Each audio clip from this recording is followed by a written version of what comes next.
Bapak Ibu sekalian? Bisa, Halo, bisa. Mijak sudah ada? Bisa ya? Indonesia Raya. Baik. Lanjut. Lanjut ya. Baik Bapak Ibu sekalian, selamat siang menjelang sore. Assalamualaikum warahmatullahi wabarakatuh. Selamat berjumpa. Saya senang sekali ini bisa berjumpa dengan Bapak-bapak, Ibu-ibu di Sungai Penoban ya, Desa Sungai Penoban semuanya ya. Kabupaten Tanjung Jabung Barat. Beberapa sudah cukup akrab dengan saya, sering berinteraksi, sering berkomunikasi, tapi ada juga ini wajah-wajah baru yang belum saya kenal dan mudah-mudahan nanti bisa saling bersilaturahmi, mempererat tali persaudaraan ketika kita bisa bertemu di saat-saat sekarang ini. Masih belum bisa ketemu fisik, tapi bisa bertemu lewat udara, lewat online. Bapak Ibu semua, abang-abang sekalian, bagi yang belum kenal, saya memperkenalkan diri. Nama saya Rifani Nur. Dulu belajar bersama Bapak Edi Juhdi, yang sekarang, ada ya, Pak Edi udah bergerak ya fotonya, Pak Edi Juhdi. Siap Komandan. Di Yayasan Cempaka Keadilan Ekologi, dan sekarang saya tinggal di Bogor, dan sekarang memandu acara transmisi kita ini, satu di Bogor, satu di Jambi, dan satu di Desa Sungai Penoban. Jadi 3 transmisi. Satu di mana? Bangko. Di Bangko. Oh, satu di Bangko. Yang Bangko siapa? Oh iya, Mijak. Oh iya, ada 4 ya. Ada 4. Jadi ada Bogor, ada Jambi, ada Penoban, dan ada di Bangko. Baik, terima kasih Pak Yunus. Pada hari ini kita akan bersama-sama berdiskusi, mendengarkan presentasi dari Mijak, dan kemudian bisa terjadi interaksi untuk saling bertanya jawab terkait dengan usaha perhutanan sosial dengan komoditi jernang. Jernang ini memang menjadi satu komoditi yang sudah lama sebenarnya dikenal, akan tetapi memang dia membutuhkan pengetahuan tertentu untuk mengelolanya. Baik di bagaimana menanamnya, mempersiapkan lahan, mengelolanya sampai dengan pasca panennya. Nah, dari situlah kemudian dari diskusi teman-teman Yayasan Cempaka Keadilan Ekologi dengan teman-teman di KTH Penoban Lestari ya, dan Mahau Lestari juga ya, itu meminta bagaimana kemudian bisa dilakukan yang namanya training daring, training online dengan topik tata kelola usaha jernang. Nah, atas usulan Pak Edi, ternyata tidak usah jauh-jauh narasumbernya, ada di Jambi, di Bangko, yaitu ini dia orang ganteng katanya, Mijak Kampung gitu ya. Mijak ini orang rimba, tetapi beliau sudah lama menggeluti mengelola jernang. Jadi apa yang akan beliau sampaikan, saya yakin itu bukan di karang-karang, tapi berdasarkan pengalaman pribadi beliau. Nah, jadi ilmunya itu memang ilmu lapangan yang saya lihat gitu, dan pasti akan banyak cerita, akan banyak kisah sedih, kisah gembira gitu ya di dalam mengelola usaha jernang ini. Tidak berpanjang lebar, tapi sebelumnya karena ini adalah acara dan tuan rumahnya Yayasan Cempaka Keadilan Ekologi, saya kasih dulu waktu barang 1-5 menit kepada Bapak Direktur Yayasan Cempaka Keadilan Ekologi sebagai tuan rumah untuk menyapa kita semua. Silakan Pak Edi. Suaranya belum keluar. Halo, suaranya belum keluar. Ya, sudah. Ya, Baik, Assalamualaikum warahmatullahi wabarakatuh. Selamat siang Bapak, Ibu.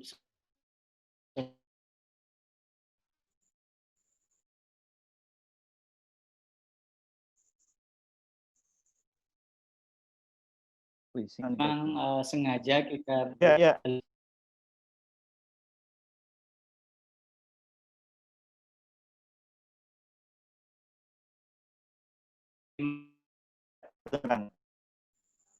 Bapak Ibu sekarang membuat kegiatan izin perhutanan sosial, dan ini sudah seri olah madu di Sarolangun, kelompok Karamundapo, dan pada hari ini karena memang kelompok Sungai Penoban itu memilih komoditi jernang, maka kemudian kami berinisiatif untuk kemudian melakukan pelatihan daring dengan undang kawan Mijak sebagai narasumber, karena menurut saya pengetahuan beliau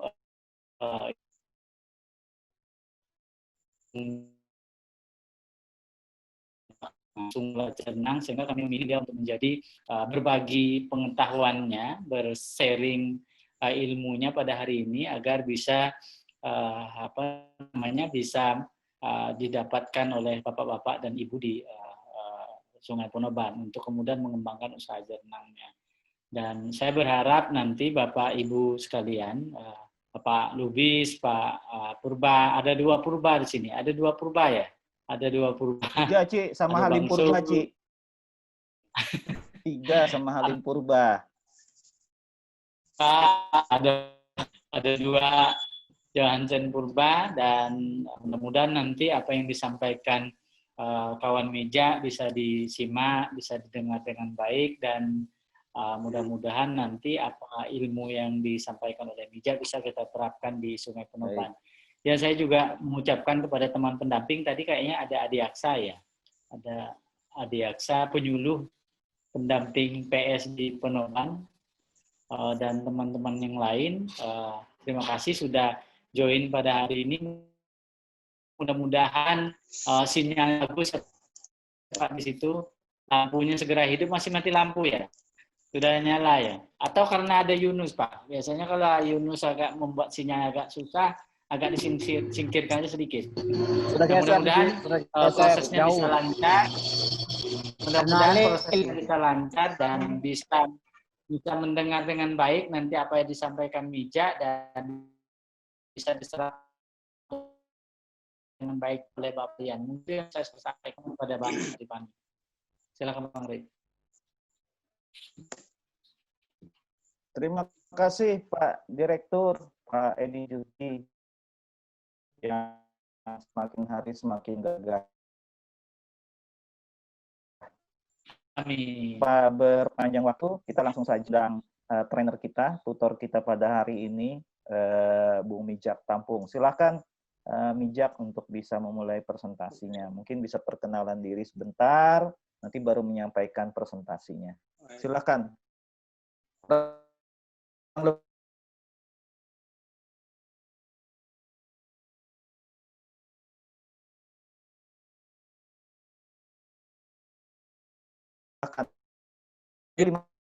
Presentasi ini kurang lebih 15 menit ya. Ini kita akan belajar bersama-sama.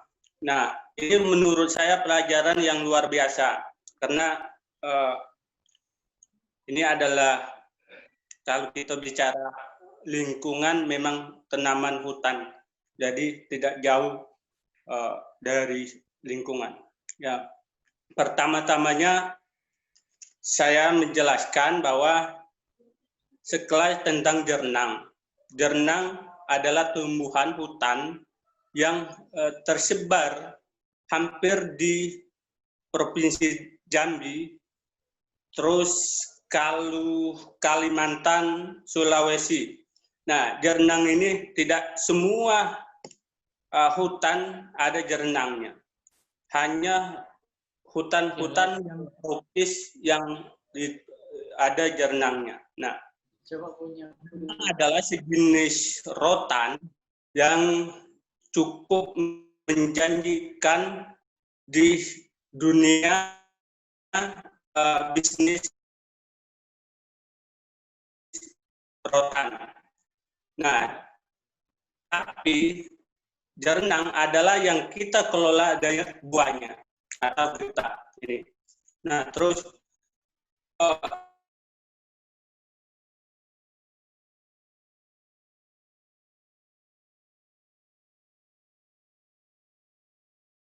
juga beberapa jenis jernang. Ini ya, materinya ya. Bentar ya. Biar yang lain bisa lihat.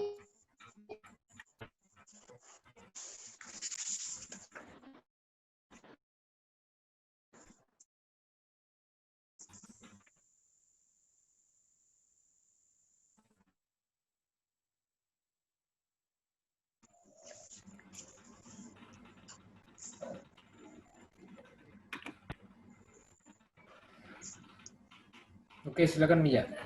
Oke, saya ulangi lagi tadi karena terputus. Terima kasih Bapak, Ibu semuanya dan Bang Repani, Cik Edi, juga terima kasih kesempatan yang sudah diberikan kepada saya. Saya memang dari pagi sudah duduk di meja ini, beberapa pertemuan yang saya ikuti. Ini adalah pertemuan yang terakhir yang akan saya berikan pada pelatihan CAPA tentang budidaya jernang dan cara-cara memanen jernang. Sekelas tentang jernang, jernang adalah tumbuhan hutan yang sejenis rotan yang tumbuh di hutan tropis, misalnya seperti di Jambi, Kalimantan, dan Sulawesi. Nah, jernang adalah sejenis rotan yang sampai saat ini dikelola oleh masyarakat adat secara manual, secara aturan-aturan adat mengelolanya. Nah, dari nenek moyang orang rimba sudah dikenalkan jernang. Sebelum misalnya ada sawit, sebelum ada karet, kita sudah mengenal jernang. Nah, jernang 2014 ada sebelumnya kita budidaya, kita memanen yang di dalam hutan. Ternyata karena ada hutannya semakin habis, terus manusia bertambah banyak, lalu jernang ini menjadi terancam. 2014 inisiatif saya sendiri di Mengkekal Hulu yang didampingi juga oleh CAPA menanam jernang. Misinya adalah jernang itu adalah permintaan pasar itu selalu banyak. Tapi ketika ada musim jernang, masyarakat kadang berantam terhadap cara memanen jernang karena masih memanen jernang umum. Jadi di hutan itu semua orang bisa mengambil, tapi tidak bisa dikelola secara adat karena ini semua umum. Nah, lalu inisiatif saya bahwa masyarakat adat atau yang masyarakat hidup di sekitaran hutan itu seharusnya bukan hanya tergantung dari hutan jernang, tapi juga alangkah baiknya menanam sendiri. Terus selanjutnya yang jenis-jenis jernang, berapa jenis jernang Ibu dan Bapak? Jernang manau atau dragon blood bahasa Latinnya, daunnya lebih panjang. Kalau kita lihat gambar itu, daunnya lebih panjang dan agak berdurinya jarang. Batangnya juga panjang, jadi batangnya ini nanti setiap tahun akan bertambah panjangnya sampai 20-25 meter panjang jernang dragon blood ini. Terus buahnya lebih mengkilat, hitam mengkilat, Nah, getah-getahnya itu yang hitam menempel di buahnya. Itu yang nanti dikelola. Duri lebih panjang, seperti aku jelaskan tadi, 7 atau 8 tahun baru berbuah. Jadi jernang super atau dragon blood itu umurnya hampir seperti kita menunggu karet. 7 sampai 8 tahun baru berbuah. Terus yang jenis kedua itu ada jernang babi. Jernang babi buahnya lebih besar dari jernang dragon blood. Daun lebih pendek dibanding dengan daun jernang Manau. Kalau misalnya jernang babi ini lebih pendek dia antara jernang jernang dragon blood dengan jernang burung. Nah, harga juga lebih agak mahal dengan jernang burung. Warna tidak terlalu hijau, agak kuning warnanya, batang lebih pendek dan rendah. Jadi kalau jernang super itu misalnya 25 meter, nantinya jernang babi cuma 15 atau 10 meter tingginya. Terus batang lebih pendek dan agak besar dikit. Buah lebih besar. Jadi buahnya lebih besar juga dari jernang Manau. 4 atau 5 tahun berbuah jernang babi ini. Terus yang ketiga jernang burung. Jernang burung ini daunnya lebih pendek dan agak lebar, batang lebih pendek. Jadi pendek misalnya jernang babi, ada lagi yang pendek lagi, jernang burung namanya. Jernang burung ini 2 meter, 3 meter itu dia udah bisa berbuah. Memiliki akar serabuk, jadi akarnya bisa menonjol di atas seperti sawit atau bambu. Dia memiliki akar serabuk. Yang jumlahnya batangnya ada yang banyak, ada yang tunggal. Jadi kalau tadi seperti jernang super tadi, kita tanam satu batang, makanya timbul cabang-cabang yang lain. Lalu memiliki batang lebih banyak. Beda dengan jernang burung. Burung itu ada yang bisa tunggal, ada yang bisa banyak dan nanti batangnya. Buah lebih banyak, bisa sampai 20 tangkai. Nah, perhitungannya, satu batang jernang burung ini sampai 20 tangkai atau sekitaran 6 kilo per batang. Umurnya 2 tahun sudah berbuah. Jadi kalau kita menanam jernang burung, lebih cepat kita panen dibanding jernang super atau jernang babi tadi. Terus langkah-langkah pembibitan kecambah, ketika kita bikin kecambah, pikirkan dulu naungan atau tempat sesuai dengan gambar itu. Buat pagar dari papan atau kayu seluas 3x3 meter untuk 3.000 atau 4.000 biji. Jadi kalau semuanya itu namanya naungan, tapi kalau yang kotak warna di dalam itu adalah namanya kalau bahasa di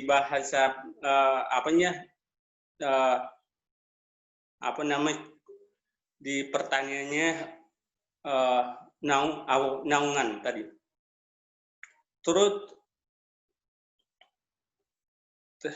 taburkan sekam pada atau serbuk gergaji banyak sebanyak 2 atau 3 karung.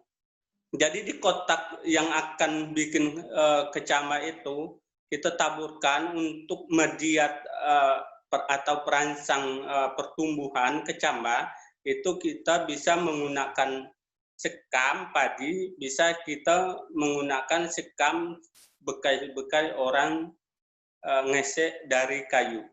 Sekitaran 2 atau 3 karung kita gunakan. Lalu kita ratakan sekam tersebut dan kemudian baru memasukkan biji satu persatu dengan tekan dengan tangan untuk agar tidak terdapat kena cahaya matahari. Terus selanjutnya pembibitan benih kecambah. Jadi ada 2 cara ketika kita pembibitan jernang. Satu seperti yang saya jelaskan tentang berkecambah. Kedua namanya pembibitan. Pembibitan ini kita ambil dari hutan-hutan bibit yang sudah berkecambah di tanah, lalu kita ambil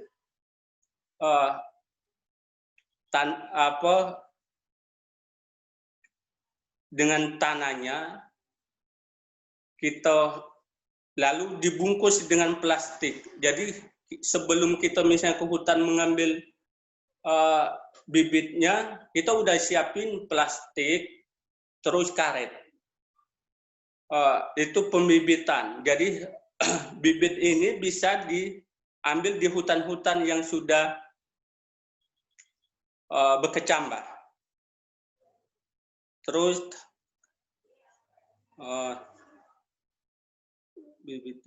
bentar dulu Bang. Perawatan. Terus ketika itu tentang perawatan, semprot bibit secara berkala setiap hari 1 kali sampai membasahi bibit secara merata. 2 atau 3 bulan daun pisang sudah bisa dibuka. Jadi gini, ketika tadi ini masih di dalam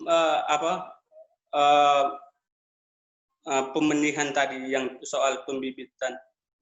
Jadi sudah kita atur biji-bijinya di dalam sekam tersebut, kita tekan, kita tutup dengan daun pisang atau bisa digunakan daun yang lain. 2 atau 3 bulan daun pisang sudah bisa dibuka. Jadi 2 atau 3 bulan itu sudah bisa dibuka. Biar kita melihat berapa persen dari hasil dari kecambah tersebut. Di usia 4 bulan, benih sudah mulai berkecambah. Nah, proses berkecambah benih jernang itu 4 bulan sampai 6 bulan, 7 bulan. Ini dia berkecambah itu bertahap, tidak sekaligus. Jadi kalau misalnya sudah berkecambah, kita harus menunggu sampai selesai benar-benar sudah berkecambah semua gitu. Terus bibit tidak boleh terkena matahari langsung. Jadi diusahakan bibit maupun baru berkecambah atau memang bibit sudah besar itu dihindari dari matahari langsung karena dia cepat mati. Harus di bawah naungan pohon atau boleh ditutup dengan daun atau ranting kering di atas naungan seperti gambar di atas. Nah, jadi kalau misalnya itu di tempat naungan kita kena matahari langsung, kita bisa menambah daun dari atas naungan itu biar bibit kita tidak terkena matahari langsung. Terus selanjutnya transplanting bibit atau pemindahan bibit kepada pelibet. Pemindahan bibit dari media pembibitan ke pelibet dari 3.000 sampai 4.000 bibit berdasarkan pengalaman hanya 20% yang berkecambah. Jadi kalau kita nanamnya di naungan tersebut tadi sekitaran 4.000, makanya hanya 20% yang akan tumbuh, yang lainnya tidak tumbuh. Nah, pertumbuhan benih jernang cukup lama prosesnya. Itu harus sabar karena berbulan-bulan kita menunggu proses dia berkecambah. Bibit akan berkecambah secara berkala, tidak serempak. Seperti aku jelaskan tadi, kita harus sabar membibit, bukan bibit benih, menunggu berkecambah. Karena dia sistemnya seperti dia sistemnya kalau seperti sawit. Jadi ketika dia bijinya itu keras, tunggu proses dia pecah dari bijinya itu lambat sekali. Susah sekali dia memecah karena terlalu keras bijinya. Terus kecambah yang sudah berusia 7 atau 8 bulan sudah siap dilakukan transplanting. Yang tadi judulnya transplanting, ini kita lebih bicara ke pemindahan bibit kepada pelibet. Berusia 7 atau 8 bulan sudah siap dilakukan transplanting atau perpindahan dari tempat berkecambah ke pelibet. Menyiapkan pelibet yang sudah berisi tanah coklat. Nah, sebelum kita memindahkan bibit, kita harus menyiapkan pelibet yang terisi tanah coklat atau tanah yang ada humusnya dari hutan-hutan. Boleh juga menggunakan pupuk kandang, tidak disyaratkan pupuk kimia. Nah, kita bisa membantu proses pertumbuhannya dengan pupuk kandang atau bakaran sawit bisa juga. Terus selanjutnya pindahkan satu persatu bibit usia 7 atau 8 bulan ke 8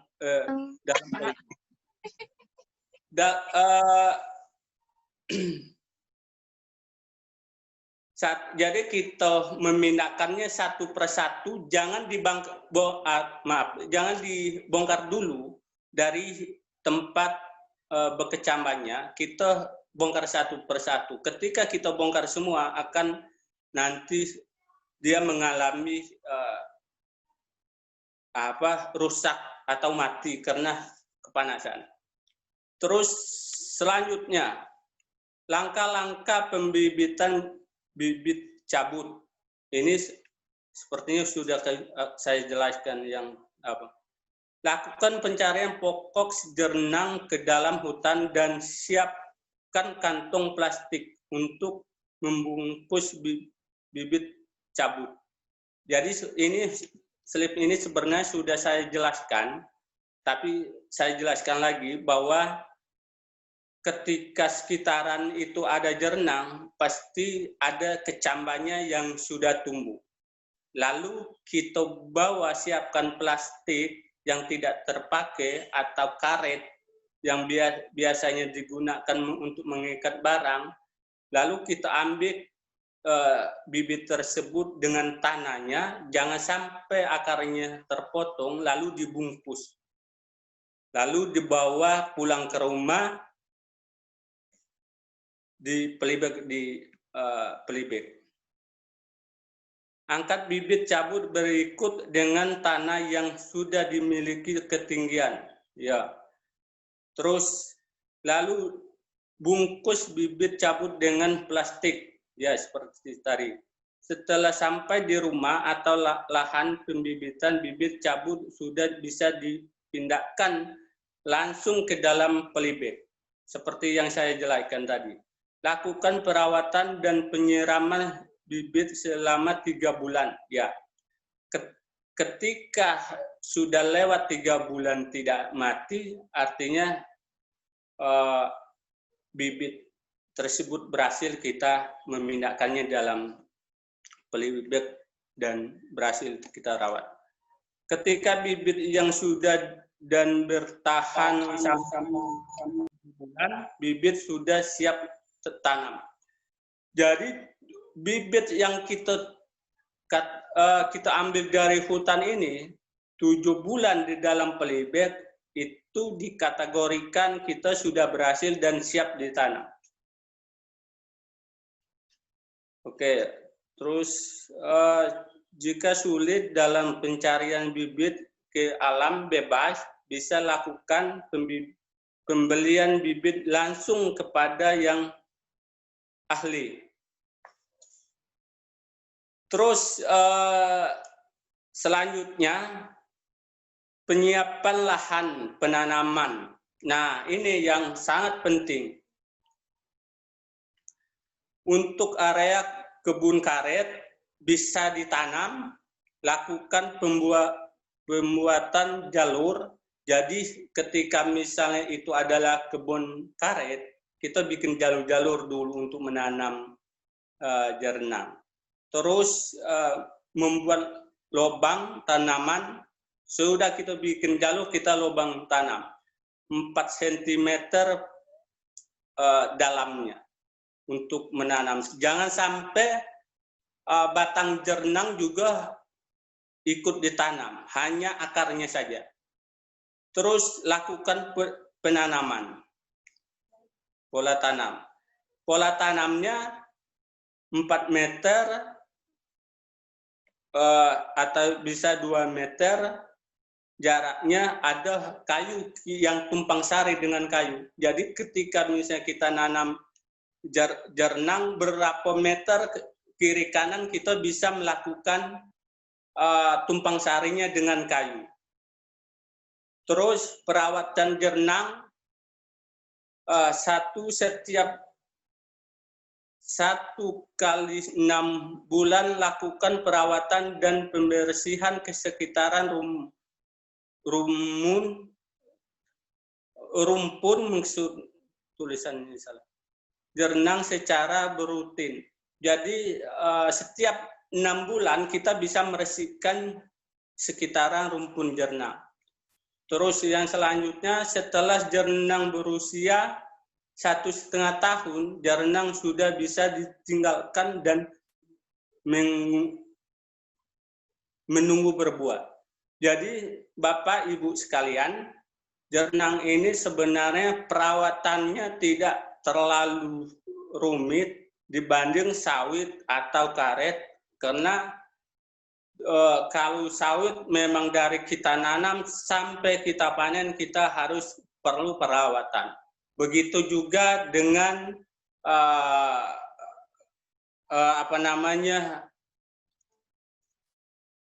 tanaman yang lain. Kalau jernang kita hanya 2-3 tahun kita sudah lepas tangan. Kita membiarkan lalu tinggal panennya. Terus keterangan tanaman karet, bibit, jernang, tanaman penyangga ungkai. Nah, untuk tumpang sari, jernang ini bisa karet, bisa sungkai, bisa tanaman-tanaman yang dianggap bapak-bapak tumbuh dan awet tidak cepat mati. Terus yang selanjutnya, penyiapan lahan penanaman untuk area belukar. Jadi belukar bisa ditanam, terus seperti tadi Udah. Bentar, ini kok 2 slip. Ya, ya memang betul Buding. Itu kan yang satu untuk tanaman karet, yang ini untuk areal belukar. Oh gitu ya? Iya, iya. Saya baru baca tadi. Penyiapan lahan penanaman.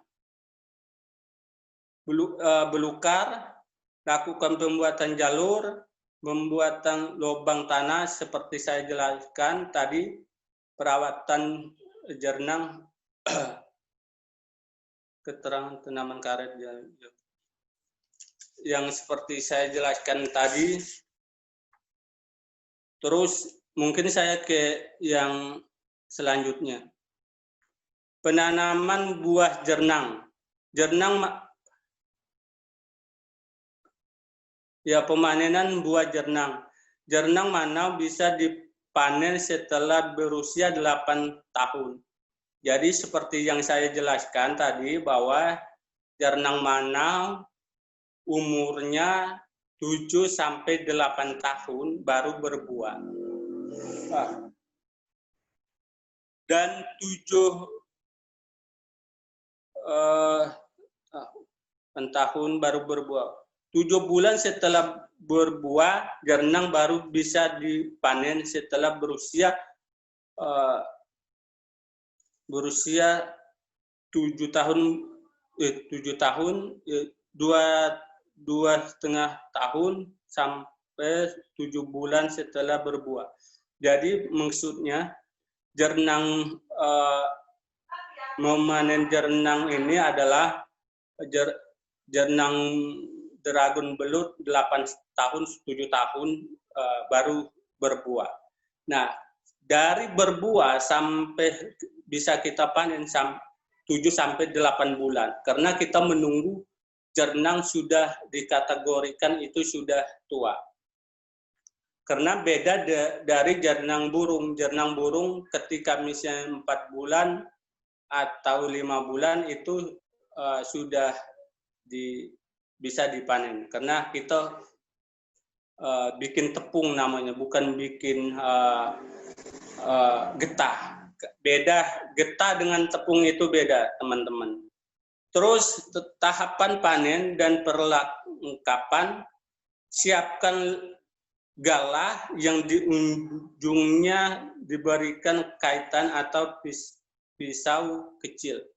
Mungkin bapak-bapak yang tinggal di hutan atau yang hidup berdampingan di hutan pernah mendengar namanya pelising atau pengait yang bisa sering dilakukan oleh petani-petani ketika memanen pete, memanen apo yang atau di dalam bahasa Indonesia bikin penyuluh gitu. Nah, terus siapkan keranjang, karung, ambung atau wadah yang dapat digunakan untuk jernang. Jadi ketika kita panen ini kita sudah menyediakan wadahnya tersebut. Terus siapkan alat panjat pohon, pengaman kaki, sengkorot. Kalau di bahasa kami sengkorot untuk memanjat pengaman kaki. Mungkin itu tadi teman-teman yang hidup di hutan tahu sengkorot. Terus lalu lakukan pemanenan. Lalu ketika kita sudah siap semua peralatan dan keamanan, kita lakukan pemanenan. Terus selanjutnya, pengelolaan jernang tradisional. Nah, bisa peralatan untuk pengelolaannya, losung atau lesung, di bahasa orang Rimbanya losung, hanton, hulu, ayakan, saringan, kantung plastik, itu alat-alat yang kita persiapkan untuk pengelolaan jernang. Cara pengelolaannya, lakukan penjemuran jernang selama 3 atau 4 hari di bawah sinar matahari langsung. Jadi ini seperti kita proses menyemur padi. 3 sampai 4 hari kita jemur di matahari langsung. Ketika sudah kering, lalu kita proses ditumbuk, dilosung. Terus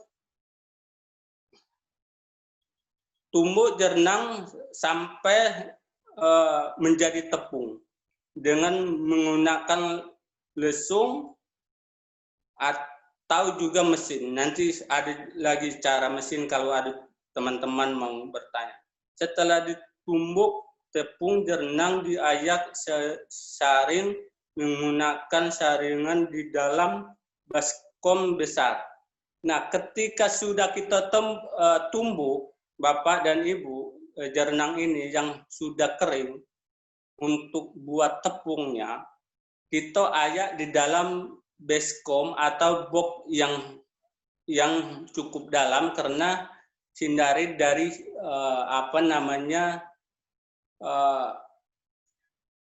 angin. Kalau misalnya ada angin, terbang dan kena mata agak perih dia.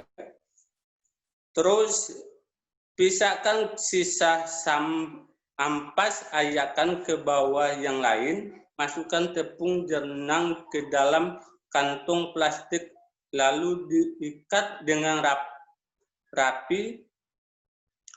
Jadi ketika sudah selesai kita numbuk, kita persiapkan plastik kiluan, kita processing atau disaji dengan rapi di dalam plastik. Diajaknya ke Batam. Saya tengok di situ sudah jadi tepung tapi. Ya. Lalu tepung jernang ke dalam kantong plastik yang kiluan tadi. Lalu diikat dengan rapi. Karena kalau dia kena basah, Bapak dan Ibu, tepung jernang ini cepat sekali dia busuk. Ketika kalau misalnya rusak, lalu penjualan nanti susah sekali. Terus selanjutnya simpan bungkusan tepung jernang ke dalam bak kotak tertutup selama 1 bulan sebelum dijual. Jadi selesai prosesnya kita memasukkan ke tempat yang tertutup selama 1 bulan sebelum kita dijual. Terus selanjutnya harga bibit dan jual jernang. Harga bibit jernang Manau 100 sampai 170.000 per batang. Jernang yang seperti saya sampaikan pertama itu jernang Manau namanya. Dia lebih awet. Itu kalau kita kelola getahnya itu menjadi getah namanya. Jadi kita bisa mengeras nanti. Kalau yang tepung tadi itu adalah jernang burung. Terus jernang babi 50 sampai 80 per batang. Ini harga bibit Bapak dan Ibu.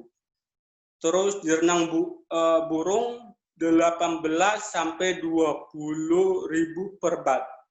Ini kita menjual bibit juga. Harga jual jernang atau getahnya atau tepungnya, jernang Manau 250 sampai 300 per kg. Jernang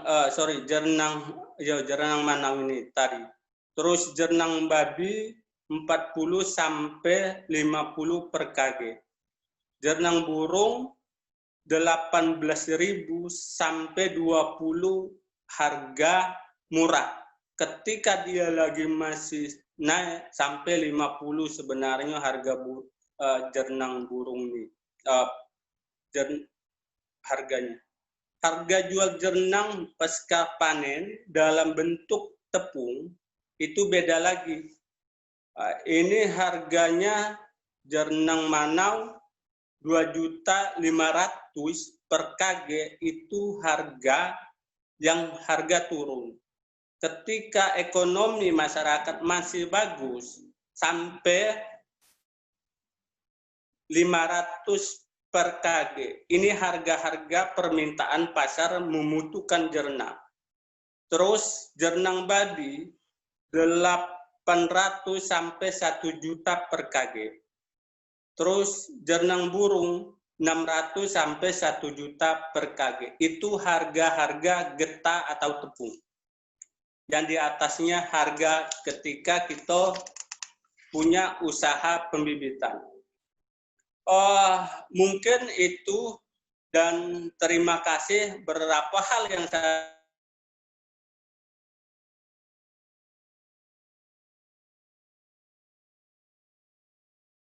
sampaikan.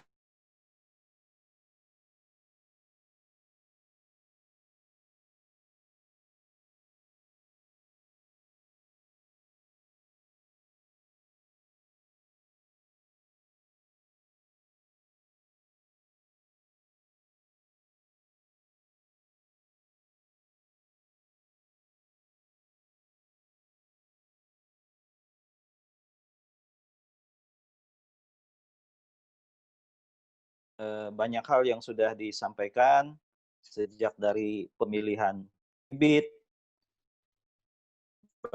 bagaimana kemudian penyiapan lahan dalam bentuk biji ya, hanya dalam bentuk biji, ada juga dalam bentuk getah, ada juga dalam bentuk serbuk, juga ada juga soal harganya berapa, jadi cukup mahal juga. Terima kasih Mijak untuk presentasinya. Saya memang tadi tidak menghentikan di 15 menit karena saya sadar bahwa harus butuh waktu yang cukup panjang bagi Mijak untuk menjelaskan bagaimana kemudian pengelolaan jernang ini agar kita bisa mendapatkan gambaran lebih utuh. Baik, di kolom chat ada Pak Purba mengusulkan kenalan dulu. Apakah disetujui oleh Bapak Ibu sekalian? Kita masih ada waktu sejam lebih memang. Mau berkenalan dulu? Oh, saya.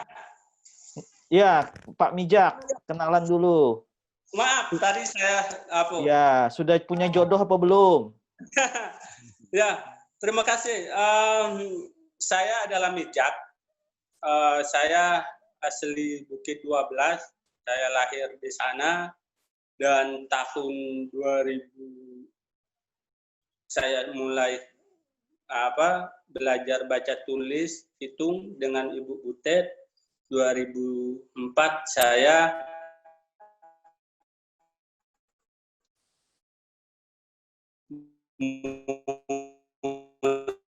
mulai memerangi kebijakan atau pengelolaan Taman Nasional Bukit 12. Lalu panjang sekali proses yang kami dorongkan. 2011 saya minta bantuan dari Bang Repani dan kawan-kawan dari CAPA untuk memproses, menorongkan atau merevisi Taman Nasional Bukit 12 untuk menjadi satu harapan orang rimba. Nah, terus saya juga salah satu ketua KMB, Kelompok Mengkekal Bersatu. Terus saya seorang mahasiswa di Jambi, saya ngambil jurusan hukum dan juga melakukan kerja untuk orang rimba secara lembaga maupun secara hidup-hidup. Terima kasih. Terima kasih, Mijak. Jadi kalau belajar baca tulis, Mijak dengan Ibu Butet. Kalau belajar pemetaan dengan Om Deddy Gustian. Begitu ya. Kalau belajar melawan kemarin itu beruang itu dengan Yunus Jul Hakim dia. Nah, kalau belajar memikat cewek, ini nggak ada orangnya di sini nih. Nah itu dia muncul tuh kayaknya tuh. Dengan Yunus Jul Hakim. Kalau belajar memikat cewek, Pak Lubis. Nih, Mijak ini. Baik, sambil guyon aja karena jam-jam kritis ya. Kita santai saja berdiskusinya. silahkan kalau ada yang ingin diberikan komentar, diberikan pertanyaan, apa yang disampaikan oleh Mijak tadi. Bisa mendalami apa yang disampaikan, bisa kemudian menanyakan, atau juga bisa saja haru biru atau duka sedihnya apa. Tadi luar biasa ya, dari 3.000 sampai 4.000 bibit cuma 20% ternyata yang bisa tumbuh ya Mijak ya, yang dari kecambah yang cukup mahal 50 ribuan gitu. Nah, ini bagaimana kiat-kiatnya menurut saya juga sangat penting selain dalam pola penanamannya. Silakan Bapak Ibu sekalian kalau ada boleh langsung, boleh juga memencet kolom Silakan Pak Mediator. Ya, Mediator, ya, siap, oke. Ketua. Oh, siap, Komandan. Halo, Assalamualaikum Mijak. Waalaikumsalam. Ini Mbak Mijak, saya mau tanya. Itu apakah ada cara teknis baru untuk pertumbuhan apa itu loh? Bibit itu nggak ada belum ya? 30% gitu loh, biar banyak dia penghasilannya Mbak Mijak.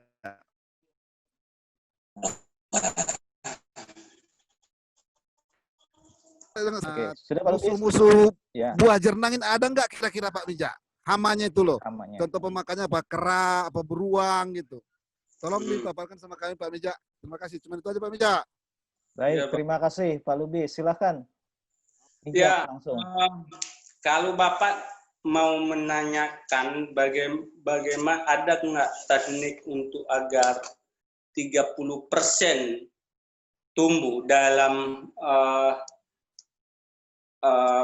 kecambah, sebenarnya bisa-bisa saja asal tergantung proses kita merangsang biji dia cepat pertumbuhan. Misalnya yang saya syaratkan atau anjurkan tadi, Bapak bisa menggunakan pupuk kandang atau bakaran dari sawit, ampas sawit, itu merangsang pertumbuhannya lebih sebenarnya dari 20% tadi.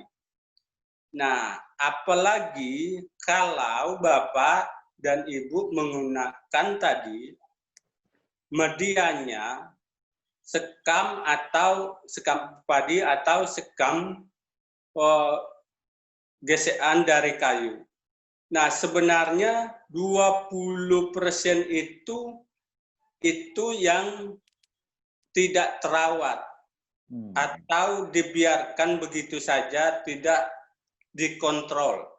Kalau Bapak Ibu mengontrol, merawat, dan memberi perangsang pertumbuhan dengan bentuk pupuk non kimia itu lebih bagus sekali dan hampir 30% tumbuh. Terus pertanyaan kedua, apa musuh jernang? Musuh jernang itu adalah sebenarnya dari sejenis babi, bisa juga memakan daunnya, beruk juga dia bisa memakan daunnya. Kalau dia memakan buah itu tidak ada sama sekali. Itu yang ada hamanya, yang saya bilang tadi ada hamanya, itu bibit yang masih kecil. Kalau sudah besar, kira-kira 1 meter lebih, maka hama akan tidak ada karena ini berduri. Terus kalau hama buah, bisa dikatakan tidak ada, kecuali buahnya sudah masak, baru dimakan oleh beruk atau monyet. Terima kasih. Bagaimana Pak Lubis?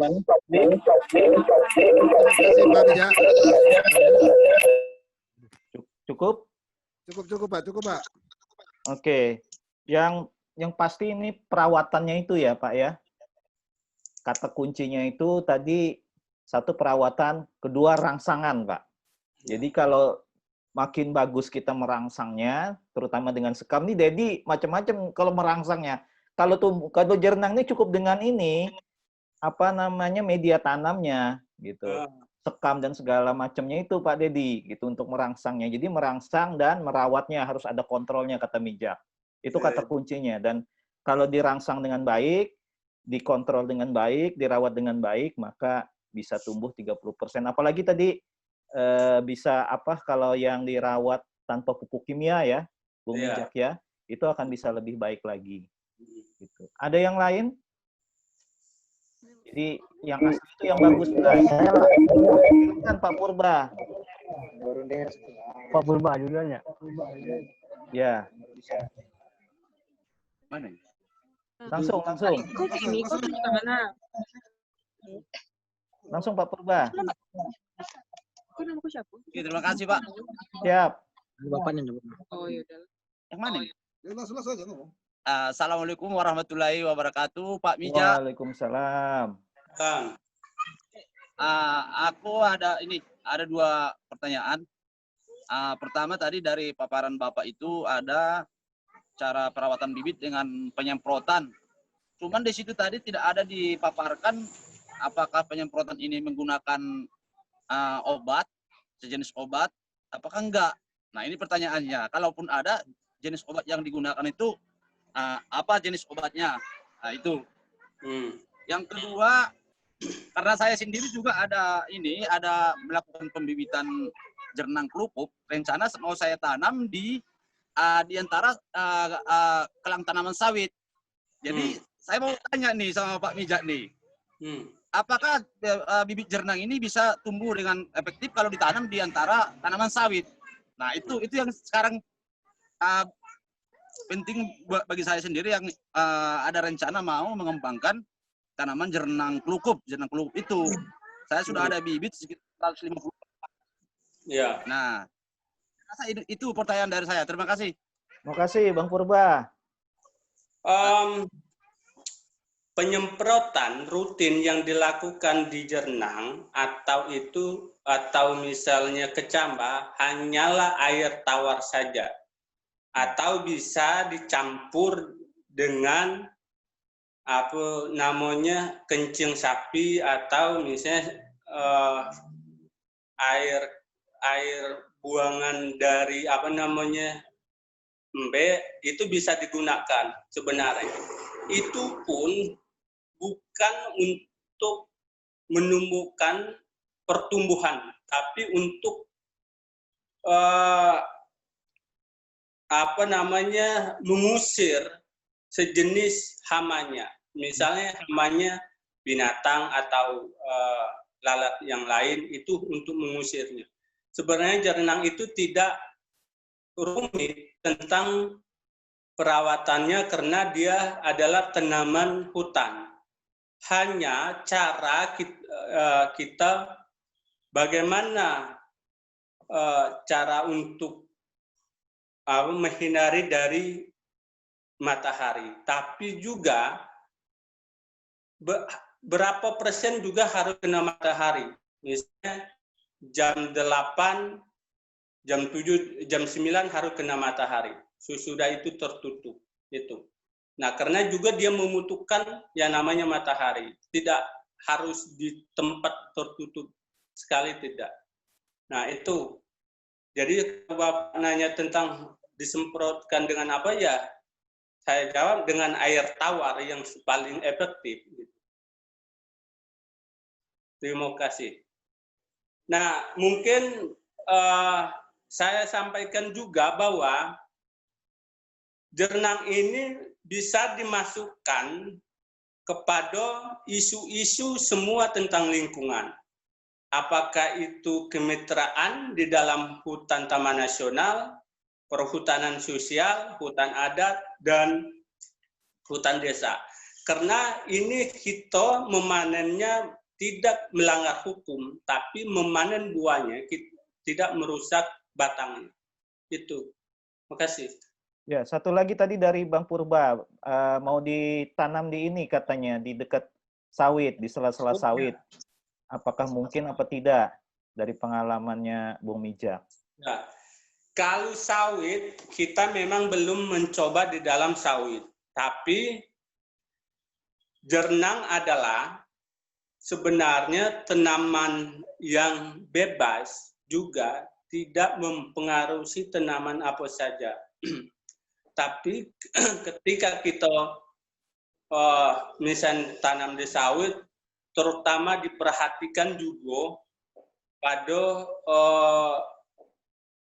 tanaman tumpang tindihnya. Kita harus perhatikan pertamanya kepada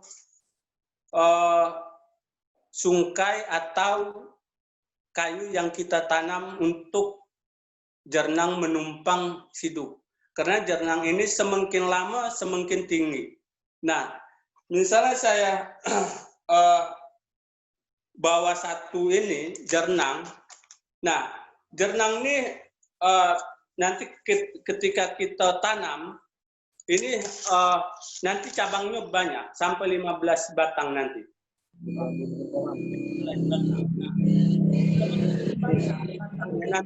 Semakin nilai harganya banyak, gitu. Dan hasilnya, gitu. Jadi kalau misalnya kita tanam di sawit, tidak apa-apa misalnya. Kita tanam di sawit, di lorong jalur-jalurnya tidak apa-apa, tapi yang harus kita perhatikan adalah tumpang sarinya atau tanaman yang bisa dia menumpang hidup gitu. Jangan kita tanam satu batang jernang, ternyata pohonnya cuma kita tanam juga satu batang.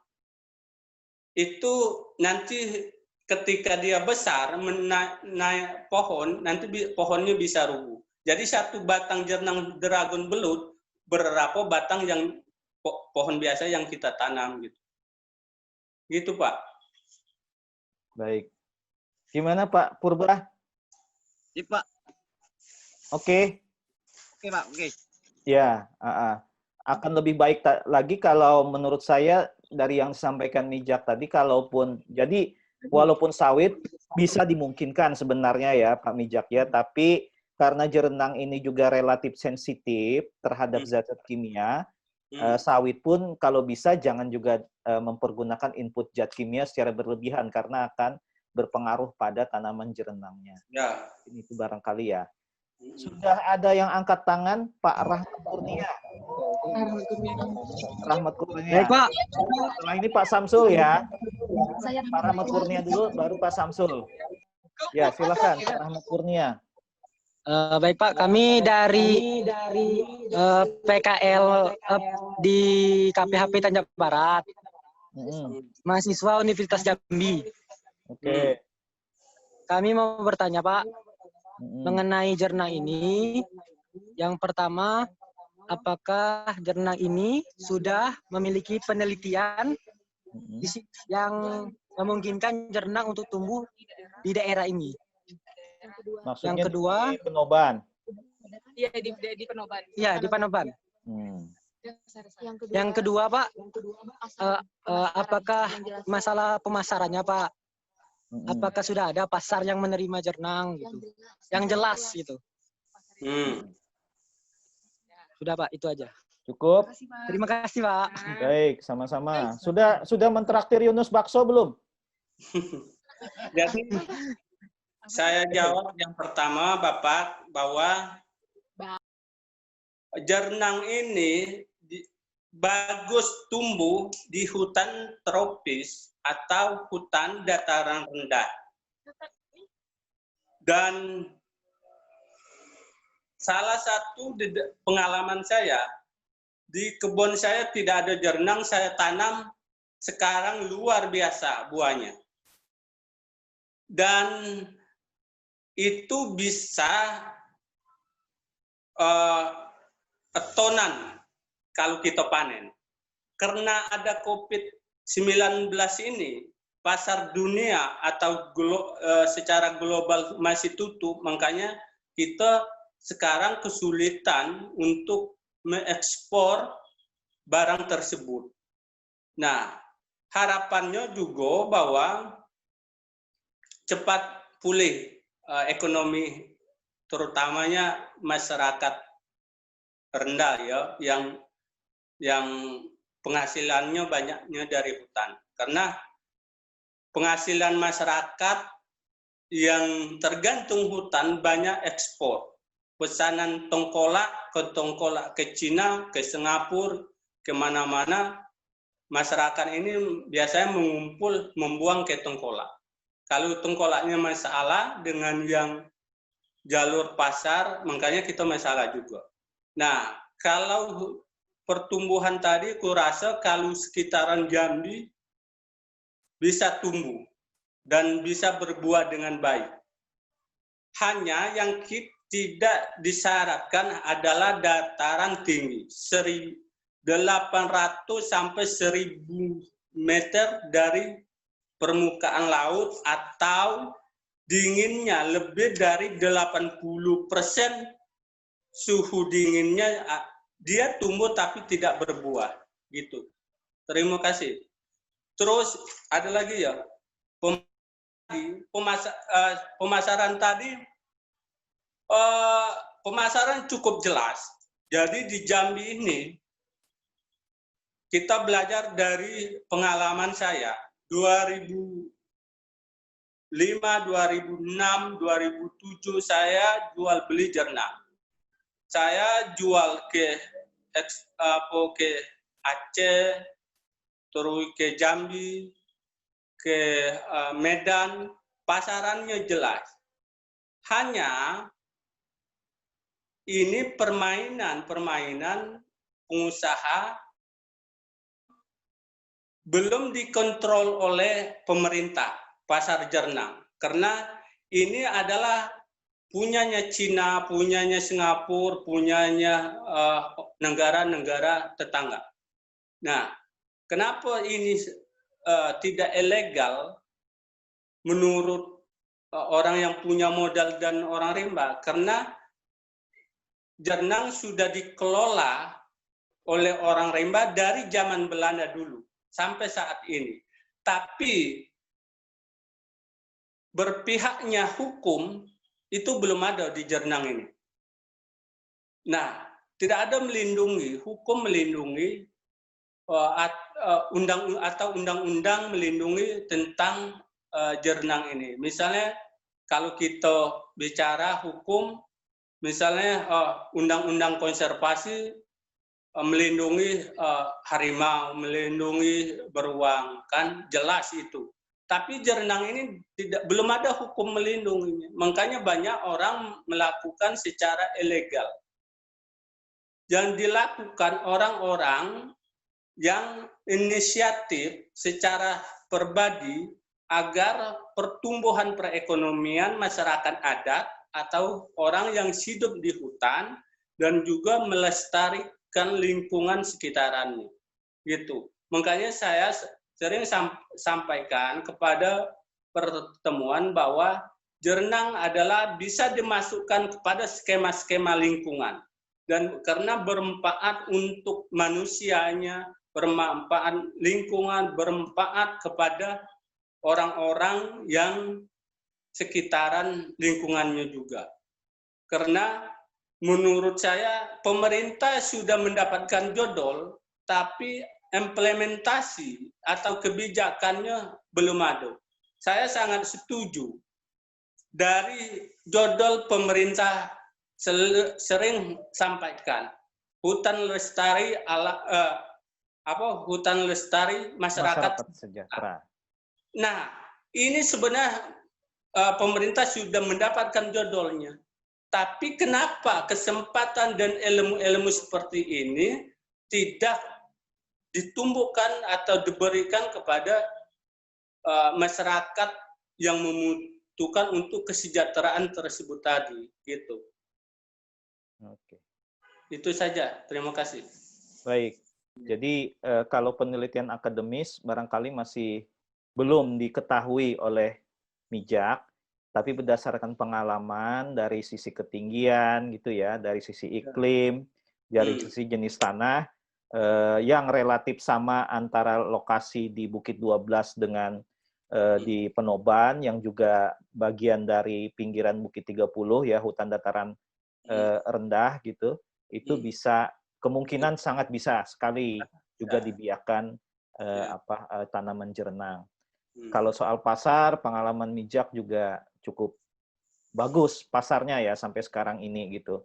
Terbukti ini Mijak hidupnya kayaknya sudah mencapai yang tadi judulnya tadi, Hutan Lestari Masyarakat Sejahtera, sudah bisa kuliah, dan saya cukup tercengang ini orang rimba yang disebut biasanya kubu, mohon maaf gitu, ini bisa lancar dan seperti seorang presentator. Ini nggak kalah dengan Mata Najwa kayaknya acaranya ini nih, presentasinya Mijak ini. Wah, Tari senang sekali kayaknya itu. Baik, Bang Samsul masih bersama kita? Oh iya, masih siap. Silakan Bang Samsul. Assalamualaikum warahmatullahi wabarakatuh. Waalaikumsalam. Pak Mijak. Halo. Bang Samsul. Ya, siap. Ya, di sini yang perlu saya tanyakan gini, Mas Mijak, jernang tadi. Karena jernang ini ada dua macam, yaitu jernang burung dan jernang dragon, babi. Jernang babi. Jadi anak jernang ini ada yang apakah bisa dipindahkan anaknya atau hanya cuma bijinya aja? Satu. Yang kedua, ini permintaan dari Penoban Lestari. Kalau bisa Mas Mijak itu langsung turun ke Desa Sungai Penoban untuk mendidik kami atau untuk melatih kami di Desa Sungai Penoban, di KTH Maulana Lestari, KTH Penoban Lestari, dan Hulu Lumah Lestari. Kami siap menerima Mas Mijak di Desa Sungai Penoban. Terima kasih. Assalamualaikum warahmatullahi wabarakatuh. Waalaikumsalam. Bang Samsul, kalau mengajak Mijak itu harus jelas dulu ada peluang perjodohan nggak di sana? Baik. Silakan Mijak, langsung saja tentang anakan dipindahkan gitu ya, dan bijinya itu. Terus kalau yang terkait datang ke sana itu bisa langsung dikomunikasikan sama Mijak ya nanti. Silakan. Ya, terima kasih Bapak pertanyaannya, bahwa seperti yang tadi kita ada namanya. Pertamanya kita mencari bibit yang sudah tumbuh di hutan, jatuh lalu tumbuh. Jadi kita ambil dengan tanahnya. Kita ambil tanahnya, bungkus, ikat dengan plastik, jangan sampai akar dan tanahnya pecah. Lalu bawa pulang ke rumah untuk dipelibet, lalu dirawat dengan rutin. Dan itu namanya kita ngambil yang dari anakan, bukan yang cabang dari ibu, batangnya yang tua, bukan. Kalau yang dari tua kita mengambilnya dari cabang, ada tekniknya lagi, tapi kita sangat rugi sekali. Kenapa? Saya pernah melakukan itu, saya uji coba 80 batang, hanya satu yang tumbuh. Gagal itu. Nah, kegagalan itu menurut saya, kerja saya itu sia-sia. Lalu saya dapat tekniknya lagi, bahwa yang paling efektif, yang paling sempurna, ternyata kita mengambil bibit-bibit yang sudah tumbuh di hutan, jatuh dari batangnya, tumbuh, baru kita pelibet dan kita rawat itu. Dan juga kita yang bikin kecambah seperti yang saya jelaskan tadi. Nah, itu lebih efektif. Kalau kita ambil dari anakan dari ibunya, bisa kita rugi. Misalnya ruginya tenaga kita, Pak. Kalau misalnya kita ambil setiap hari kita merawatnya rutin, ternyata dia mati juga. Nah, sia-sia kerja kita. Jadi enaknya ya kita mencari yang bibit sudah tumbuh, jatuh dari batangnya gitu. Gitu, Pak. Cukup, Pak Samsul? Baik, cukup ya. Soal nanti datang ke sana, mudah-mudahan kalau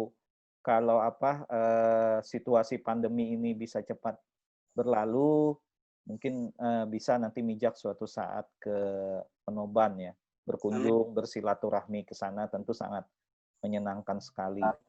Gitu. Ada yang lain? Oh ya, Pak. Oh ini guru pemetaannya Mijak ini. Pak Gustian. Dia ini pernah berfoto dengan pakaian orang rimba ya, Mijak ya? Nanti kita tampilkan fotonya sebentar lagi. Silakan, Bung Dedi. Oke, terima kasih, Bang Rifani. Ja, mungkin ini pertanyaannya satu yang berkaitan yang ditanyakan Pak Samsul. Kan kalau kita ngambil bibit, kan ada bibit cabut tadi yang ditanya Pak Samsul ya.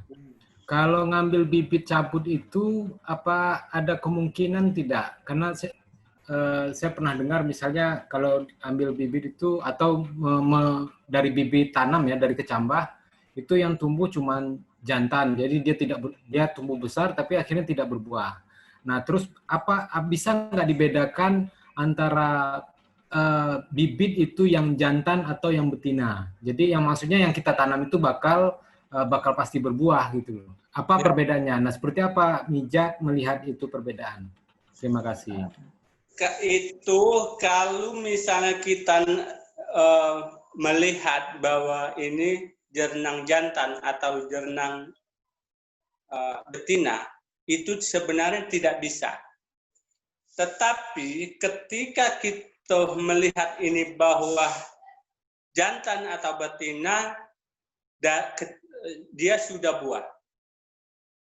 Ketika dia sudah buah, baru melihatnya. Tapi ada tekniknya lagi. Dan jernang ini harus ada jantan dan betinanya. Kalau diinginkan semuanya akan betina, tidak ada akan berbuah nanti. Seperti manusia lah. Tanpa ada jantan, kapan ibu-ibunya hamil kan gitu. Nah, tapi kalau keinginan kita, misalnya jernang ada 3.000 batang, saya mau jadikan yang 2.000 itu perempuan itu bisa. Nah, ada tekniknya. Tekniknya ketika jernang sudah berbuah, gitu. Dan biasanya dilakukan pembuangan tangkai-tangkai yang bunganya yang sudah tahu ini jernang jantan, kita lakukan buang tangkainya, terus alat-alat pelihing atau alat yang memanjat tadi seperti pelihing itu digoyang pucuknya, dilakukan setiap tahun. Itu dia akan beralih ke betina. Tapi jangan semua bapak-bapak pinginnya jadi betina semua. Nanti jernang bapak-bapak nggak ada berbuah. Nah, jadi dipisahkanlah 500 batang itu khusus jantan. Yang 2.500 itu betina. Yang 500 artinya itu teknik kita buatnya secara rutin setiap tahun kita panjat jernang itu, kita goyang pucuknya, lalu pelihingnya dikaitkan di tangkai pelapa daunnya, jangan dibawa turun. Itu pasti betina. Kalau Bapak Ibu nggak percaya, kita praktek di kebun saya. Itu. Baik. Jadi untuk mengetahui betina itu harus digoyang-goyang gitu ya, Mijak ya. Digoyang-goyang. Ini ngobrol tentang jantan betina siang-siang begini rasanya sangat gerah jadinya ini. Baik, ada yang lain yang ingin memberikan komentar dan pertanyaan kepada Mijak. Yang pasca panen masih belum kayaknya, yang bagaimana kalau tepung, proses pengolahannya kok bisa jadi tepung itu, apakah butuh mesin gitu ya, Mijak ya. Bagaimana caranya yang dari jernang itu panen kok jadi mesin? Oh ya, ada Pak Andika ya, angkat tangan ya. Pak Andika. Ya, silakan kalau begitu. Silakan, Pak Andika. Apa itu Andika? Silakan, Pak Andika. Ini personel grup band ya, dari Lampung. Yeah.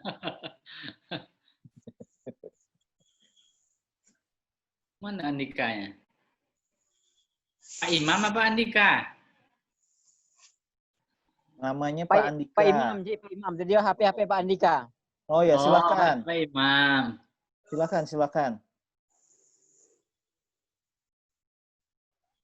Suaranya belum di ini, Pak. Suaranya Pak Imam. Belum. Ya.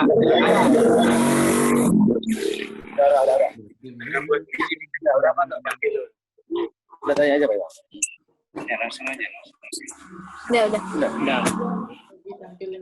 Halo, assalamualaikum. Waalaikumsalam warahmatullahi wabarakatuh.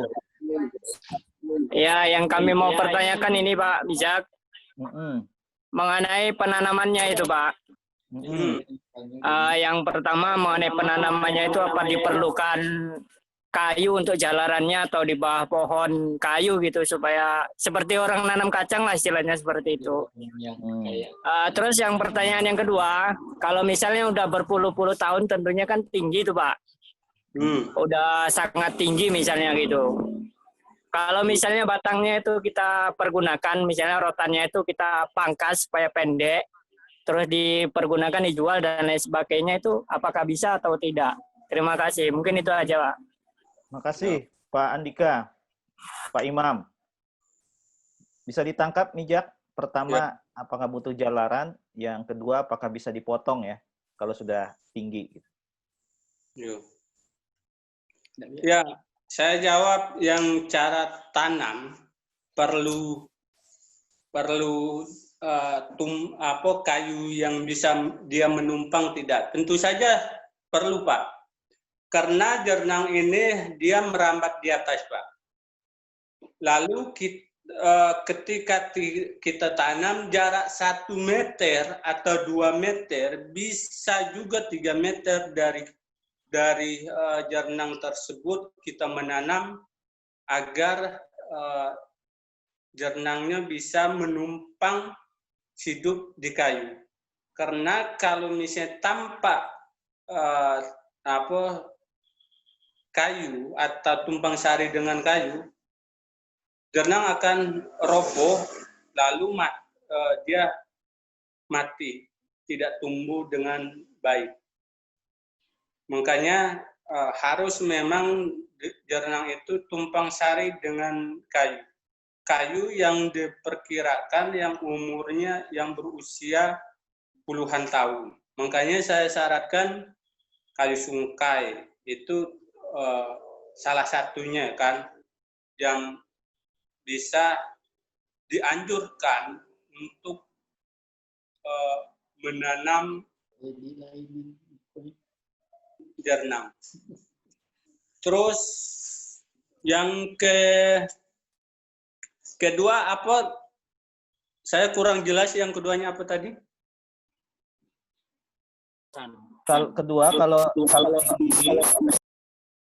Kedua kalau tinggi itu apakah bisa dipotong yang rotan-rotannya itu?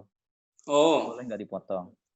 Jadi Bapak Ibu sekalian yang saya hormati, jernang ini semakin tinggi semakin bagus. Dia buahnya lebih sempurna lah dikatakan.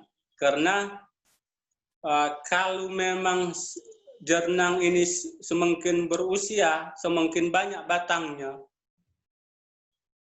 semakin tinggi nanti. Dan jangan dilakukan pemotongan sama sekali. Karena ini ketika kita menanam jernang itu adalah 1 hektar jernang dragon belut sudah menjamin kehidupan anak cucu kita gitu. Dibanding karet, dibanding sawit ada batasnya. Kalau misalnya karet 30 tahun sudah roboh atau mati. Tapi kalau jernang umurnya berusia 50 sampai 70 tahun. Misalnya contoh-contoh jernang yang di Bukit 12. Jernang itu sudah dipanen semenjak nenek moyang kami sampai saat ini. Itu masih dipanen.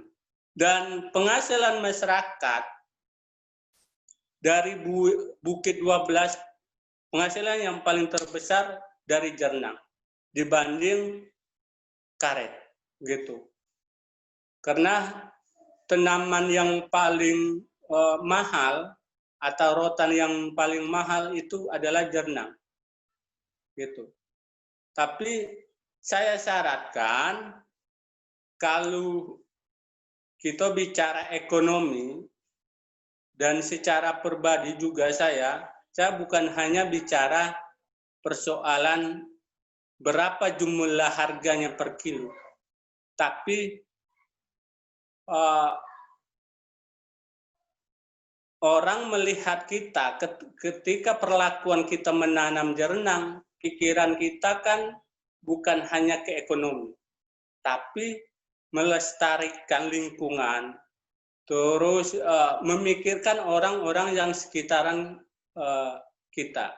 Contoh-contohnya misalnya di tempat saya pertama menanam jernang, ternyata yang dapat imbasnya yang bagus sekali itu ternyata tetangga-tetangga saya. Sekarang orang-orang di Bukit 12, khususnya di Mekekal Hulu, rata-rata sudah punya kebun jernang masing-masing. Nah, ini orang yang hidup juga di dalam Taman Nasional maupun yang di luar Taman Nasional. Artinya menandakan orang rimba itu bukan hanya merusak hutan, tapi bagaimana dia rusak, membalikkan hutan lestari, masyarakat sejahtera. Itu. Terima kasih, Pak. Terima kasih, Mijak. Ini beberapa kali nama Tari dipanggil Lestari, tapi tidak pernah nyahut-nyahut dipanggil Mijak. Baik,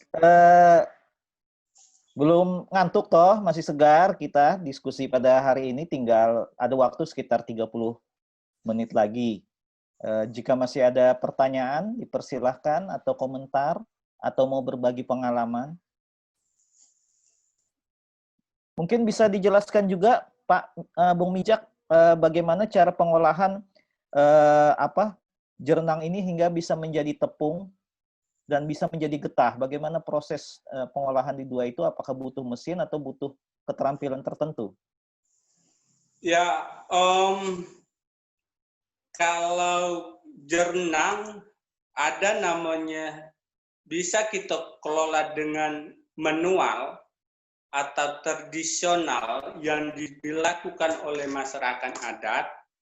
Ada juga yang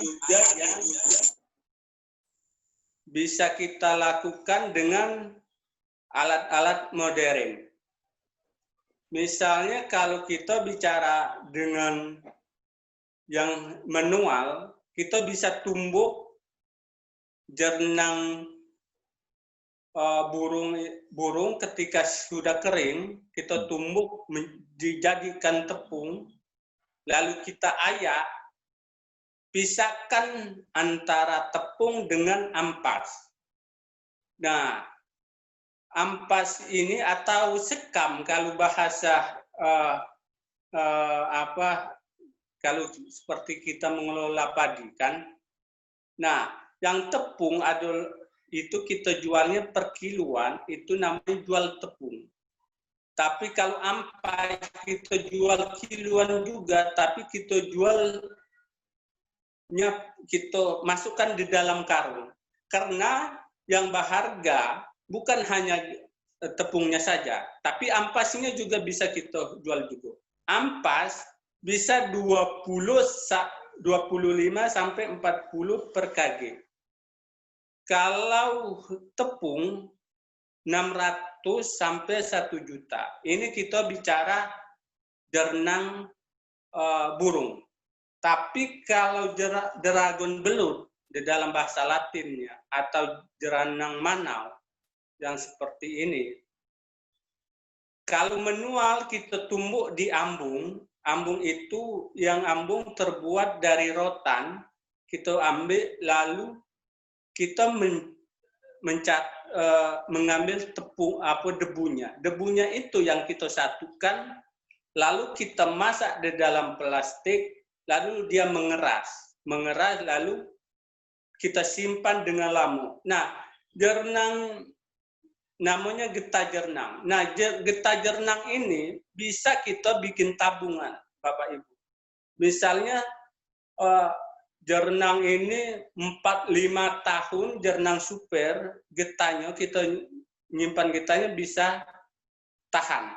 Jadi kalau bapak-bapak, ibu-ibu menabung getah jernang, alangkah baiknya. Karena seperti emas, dia kita tumbuk, kita proses, kita simpan, ketika getah jernang harganya naik, baru kita menjualnya. Alangkah baiknya sebenarnya seperti itu. Nah, beda dengan jernang burung yang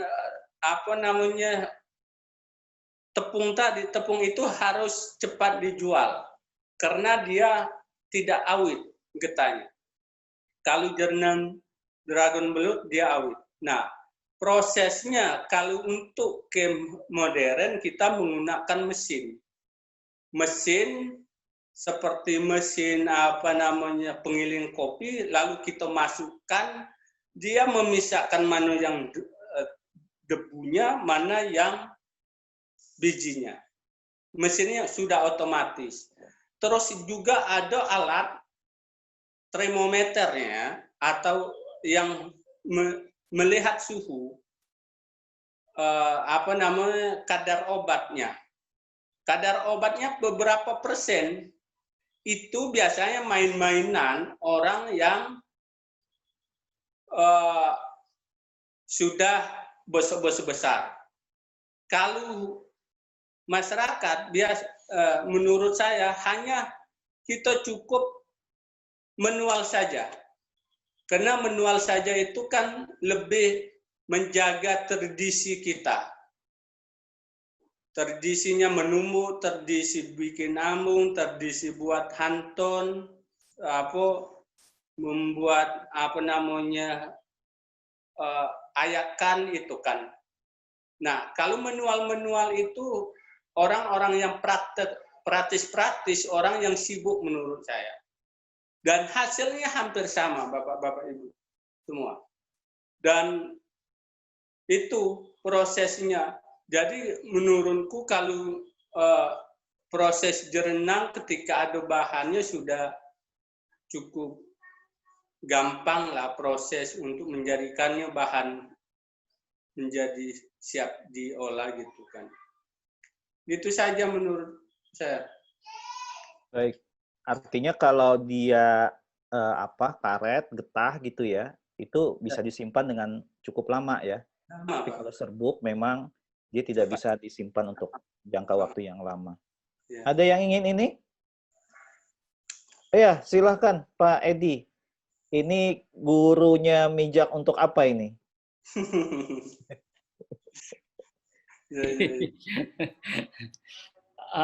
Ya, Zan pula. Pak Mijak, saya mau tanya, kan saya pernah dengar-dengar kan kalau panen jernang itu harus hati-hati, jangan sampai buahnya itu lecet.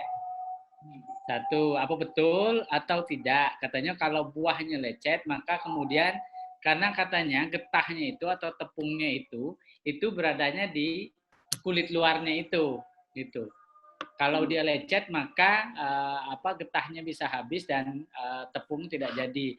Terus yang kedua, yang mau saya tanya, tadi kan ada proses pengolahan itu dengan penumbukan. Nah, penumbukan ini dengan apa, Mijak? Karena saya pernah dengar katanya kalau penumbukan jernang itu harus dengan kayu bercabang 2. Cabang gini. Jadi tumbukannya itu kenanya di sini.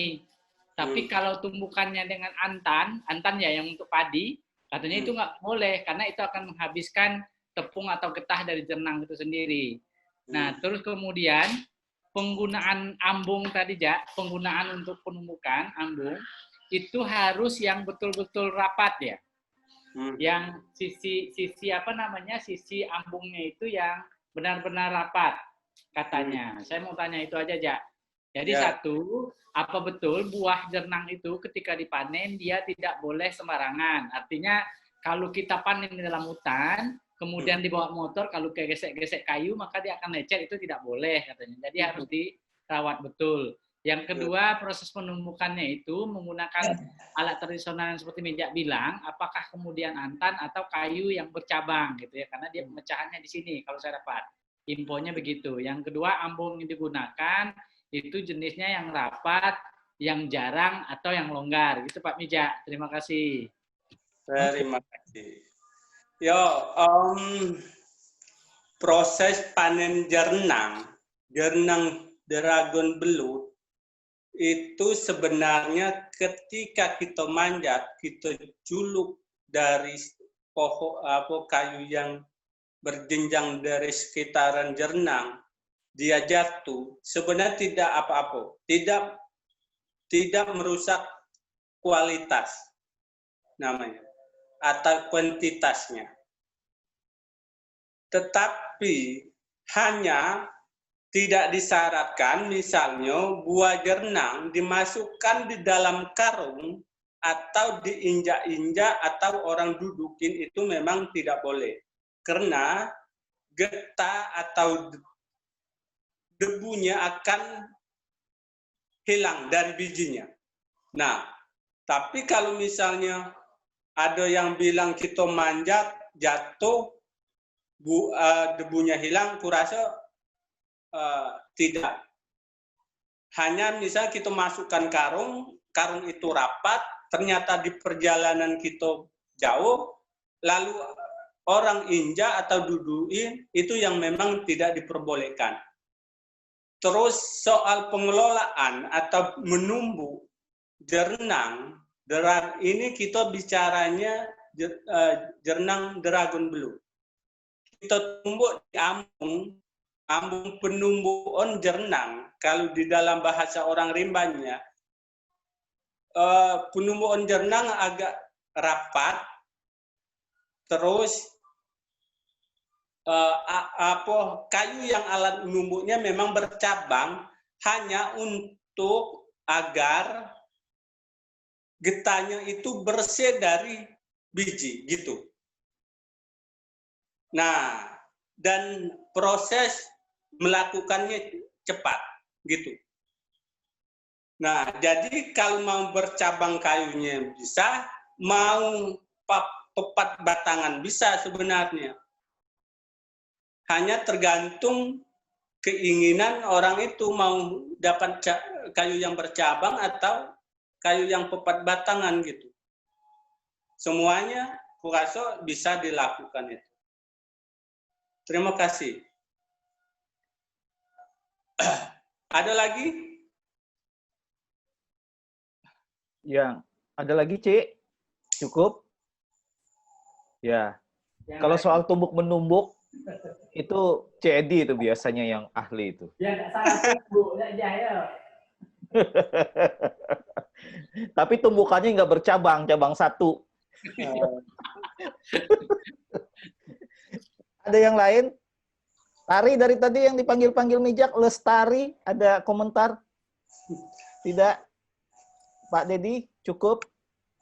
Teman-teman pendamping yang ada di Penoban, Putri atau Khalil atau Yunus, ada mau ditanyakan ke Mijak?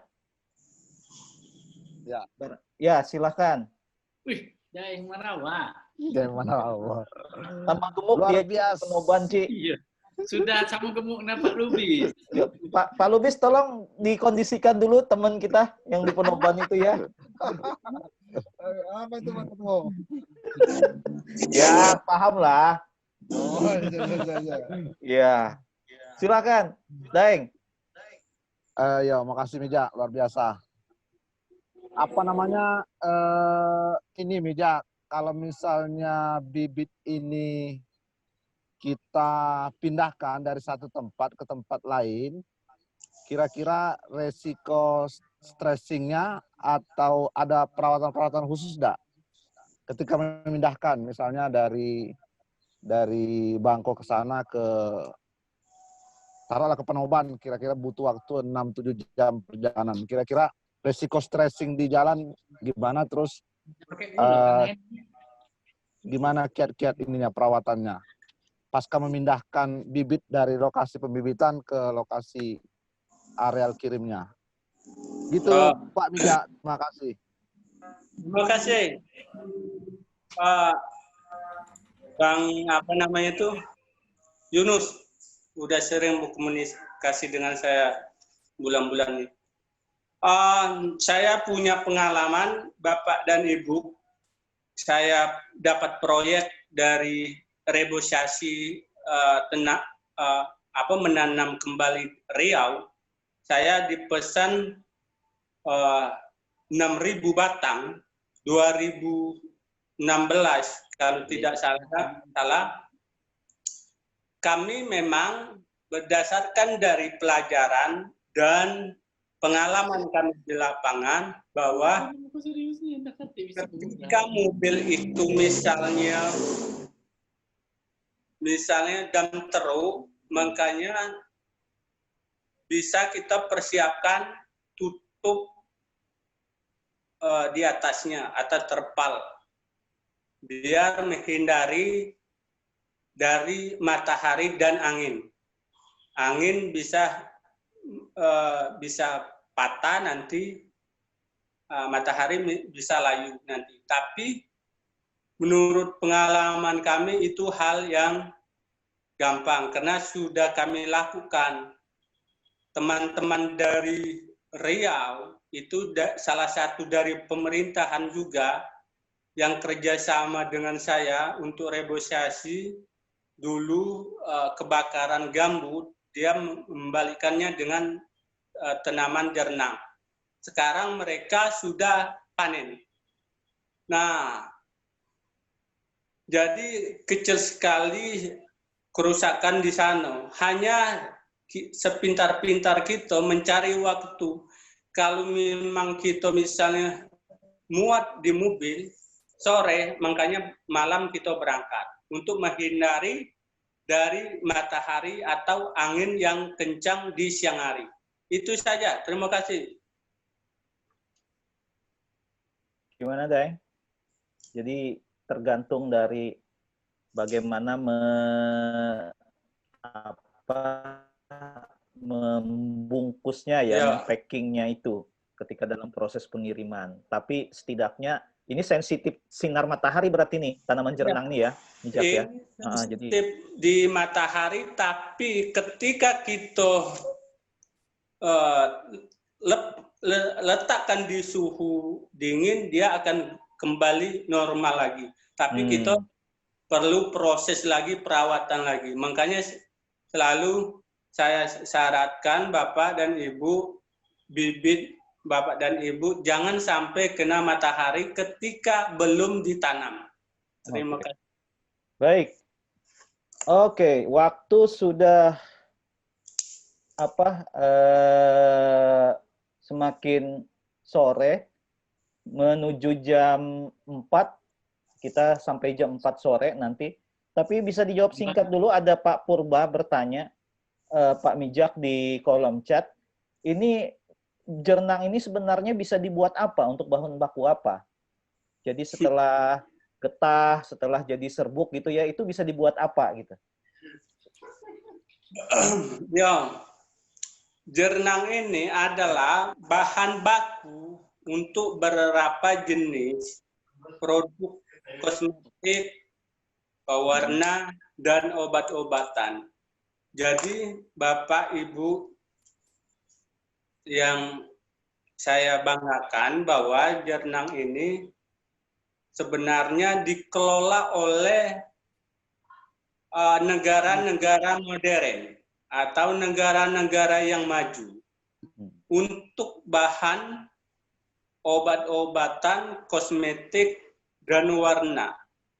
Dan kita selalu hanya mengekspor bahan bakunya. Ketika misalnya mereka sudah menjadi produk, mereka jual di negara kita, pasti mahal lagi. Itu salah satu yang menurut diketahui oleh kita. Jangan sampai jernang ini menjadi diakui oleh negara-negara maju. Padahal seluruh dunia hanya India dan Indonesia yang punya jernang. Dan kebutuhan dunia harus 100% dia meminta kebutuhan jernang, kita menutupi 100%, kita baru menutupi 50%. Nah, jernang ini. Jadi, mungkin produk kosmetik, obat-obatan yang termahal, itu adalah salah satunya bahannya dari jernang. Itu saja. Terima kasih. Terima kasih, Mijak. Baik, saya yakin masih banyak pertanyaan-pertanyaan atau hal-hal yang lain yang ingin digali, tetapi mohon maaf, waktu sudah semakin sore, 10 menit lagi, kita akan berakhir pelatihan pada hari ini, pelatihan online, training daring pada hari ini. Tapi ini tidak menjadi training yang terakhir, dan ini juga tentu bukan silaturahmi atau komunikasi atau diskusi terakhir dengan Bung Mijak. Kita berharap nanti akan ada Yayasan Capa barangkali bisa memfasilitasi training-training yang lain, dan bisa saja nanti salah satu narsumnya dan topiknya adalah terkait dengan jernang ini. Baik, saya pikir kita juga sudah cukup lelah, butuh beristirahat ya. Mudah-mudahan apa yang kita diskusikan pada hari ini itu bisa mendatangkan manfaat bagi kita semua. Mohon maaf jika ada yang salah, tentu saja masih banyak yang kurang gitu.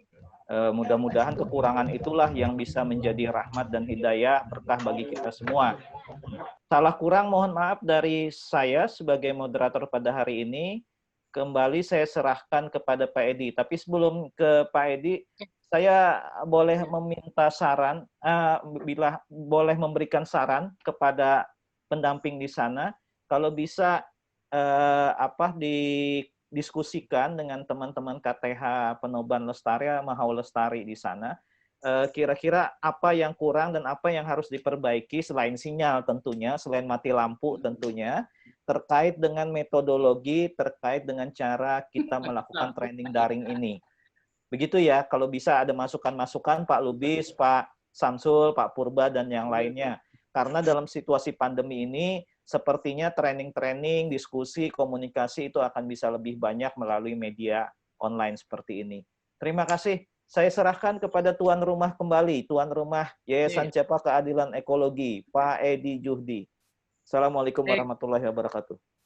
Baik, terima kasih Pak Rifani Nur.